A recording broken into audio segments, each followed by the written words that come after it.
तो 7 राज्यों की 13 विधानसभा सीटों पर उपचुनाव सुबह से जारी है। उत्तराखंड की 2 सीटें हैं जहां पर वोटिंग की जा रही है। बद्रीनाथ मंगलौर विधानसभा सीट पर मतदान चल रहा है। फिलहाल आपको बताते चले कि उत्तराखंड की 2 सीटों पर वोटिंग जारी है। बद्रीनाथ मंगलौर विधानसभा सीट पर मतदान किए जा रहे हैं। बद्रीनाथ से बीजेपी के पूर्व विधायक राजेंद्र भंडारी मैदान में है। कांग्रेस से बद्रीनाथ सीट से लखपत बुटोला पर दांव लगाया गया। इस वक्त की बड़ी खबर अब तक पहुंचा रहे बीजेपी ने मंगलौर सीट से करतार सिंह को प्रत्याशी बनाया। इस वक्त की बड़ी खबर जहां कांग्रेस से पूर्व विधायक काजी मोहम्मद मैदान में है। मंगलौर विधानसभा उपचुनाव की वोटिंग में बवाल देखने को मिला है। लिब्रेरेडी गांव में वोट डालने को लेकर विवाद हुआ। 2 पक्षों में जमकर लाठी डंडे चले हैं।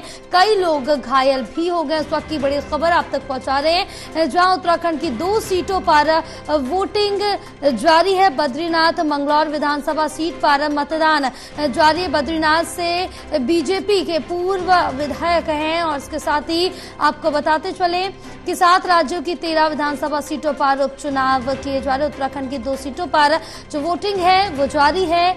बद्रीनाथ मंगलौर दोनों विधानसभा सीटों पर मतदान सुबह से किए जा रहे। लेकिन इस बीच अगर हम बात कर लें यहाँ पर तो 13 जुलाई को जो नतीजे हैं वो सामने आ जाएंगे और इसमें देखना होगा कि कौन बाजी मारता है, क्योंकि यहाँ पर जो सीधी टक्कर है वो एनडीए वर्सेस इंडिया की साफ तौर से नजर आ रही है। अगर बात कर ले हम उत्तराखंड की, इसके साथ ही बिहार की, मध्य प्रदेश की, तो यहाँ पर बीजेपी की, एनडीए की गवर्नमेंट है। इसके साथ ही अन्य जगहों पर अगर बात करें तो कांग्रेस, आम आदमी पार्टी की सरकार है विधानसभा में। फिलहाल अब देखना होगा क्योंकि जो मुकाबला है कहीं ना कहीं बराबरी पर नजर आ रहा है। फिलहाल अब देखना होगा कि किसके पक्ष में जाता है। फिलहाल और ज्यादा जानकारी लेंगे, हमारे साथ हमारे सहयोगी पंकज गहरोला जुड़े हुए हैं और ज्यादा जानकारी ले लेते हैं। पंकज, क्या कुछ अपडेट मिल पा रही है वोटिंग को लेकर? पोलिंग बूथ पर क्या नजारा है और सबसे पहले वहां पर मौसम कैसा बना हुआ है और किस मौसम के बीच लोग मतदान करने पहुंच रहे हैं? जया, आज उत्तराखंड की 2 विधानसभा सीट बद्रीनाथ और मंगलौर सीट पर उपचुनाव चल रहे हैं। दोनों में सुबह 8 बजे वोटिंग शुरू हो गई थी। और अगर मौसम की बात करें पहले तो मौसम फिलहाल अभी यहाँ पर बारिश नहीं है, क्योंकि जो मध्यम हल्की बारिश का आज अनुमान यहाँ पर मौसम विभाग ने बताया है। कुमाऊं में जरूर बारिश की बात कही है, लेकिन गढ़वाल में जहाँ चुनाव हो रहे हैं हल्की बारिश का अनुमान जताया। इससे पोलिंग में इसका बहुत ज्यादा प्रभाव नहीं पड़ने वाला है। लेकिन अगर मैं दोनों विधानसभाओं की बात करूं तो जो बद्रीनाथ विधानसभा है वहां पर जो कांग्रेस के विधायक थे राजेंद्र भंडारी, उन्होंने लोकसभा चुनाव के समय पर कांग्रेस छोड़कर भाजपा ज्वाइन की थी। इसलिए यहाँ पर ये उपचुनाव हो रहा है और यहाँ पर भाजपा ने फिर उनको प्रत्याशी बनाया और उसके बाद कांग्रेस ने जो उनके वहाँ के पूर्व जिला पंचायत अध्यक्ष थे लखपत बुटोला, उनको प्रत्याशी बनाया है। दोनों जो प्रत्याशी इनमें सीधी टक्कर देखने को देखी जा रही है। शुरू के अगर बात करें शुरू के 1 घंटे में तो लगभग 7 से 8% यहाँ पर वोट हुआ है। अभी बहुत ज्यादा भीड़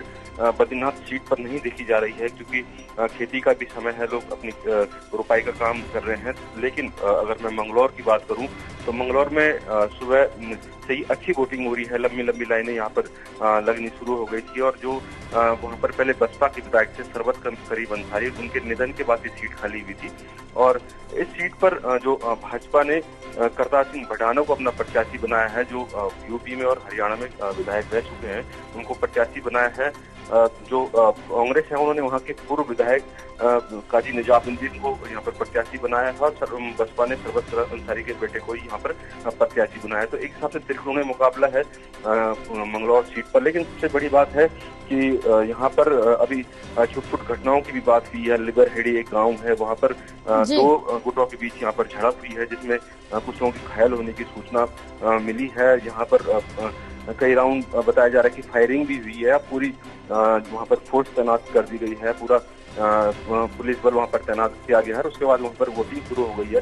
अगर मैं मंगलौर की बात करूँ तो मंगलौर में भी शुरू के 1 घंटे में लगभग 9% की यहाँ पर वोटिंग हुई है और उसके बाद फिर वोटिंग जारी है। अब 11 बजे अगला अनुमान सामने आएगा। लेकिन ये सबसे बड़ी बात है जया की ये एक हिसाब से भाजपा संगठन के लिए एक बड़ी चिंता का विषय है दोनों सीट, क्योंकि जो कांग्रेस की सीट थी, कांग्रेस के विधायक जो बद्रीनाथ में वापस आए थे उनको जिताना सबसे बड़ी बात है। और दूसरा, जो मंगलौर की सीट है वो आज तक कभी भाजपा नहीं जीती है। यहाँ पर मंगलौर में 4 बार बसपा जीती है और 1 बार वहाँ पर कांग्रेस जीती है। तो ये भाजपा के लिए एक भाजपा और भाजपा सरकार के लिए चिंता का विषय कि क्या ये दोनों सीट भाजपा जीत पाती है, और कहीं ना कहीं विपक्ष के लिए भी एक बड़ी बात होगी, क्या वो अपना संख्या बल इस चुनाव में बढ़ा पाएंगे। अब बिल्कुल देखना होगा कि वो अपना यहाँ पर मत प्रतिशत संख्या बल बढ़ा पाता है, विपक्ष की नहीं, क्योंकि कांटे की टक्कर जरूर देखने को मिलेगी, क्योंकि दोनों उपचुनाव हैं और उपचुनाव में बीजेपी को भी यहाँ पर अपनी पूरी ताकत झोंकती हुई नजर आई है, जिसको लेकर, क्योंकि अब बात अगर हम राज्य की करें तो राज्य में भी बीजेपी की सरकार है उत्तराखंड में, और केंद्र में भी बीजेपी की है। और अब यहाँ पर जो 2 सीटों पर उपचुनाव हो रहे, तो कहीं ना कहीं बीजेपी की यही कोशिश है कि यहाँ पर भी अपना कब्जा स्थापित किया जा सके, दोनों विधानसभा अपने नाम किए जा सके।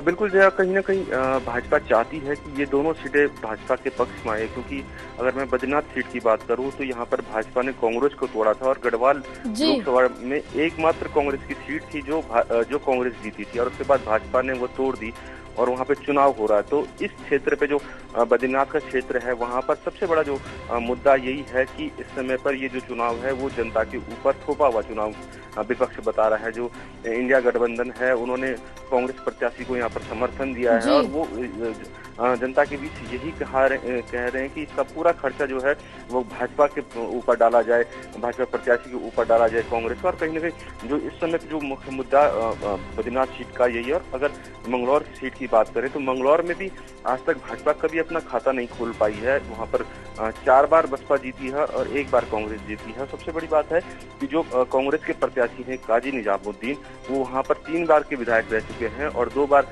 जो जिनका निधन हुआ है सरबत करीब अंसारी, वो विधायक रहे हैं।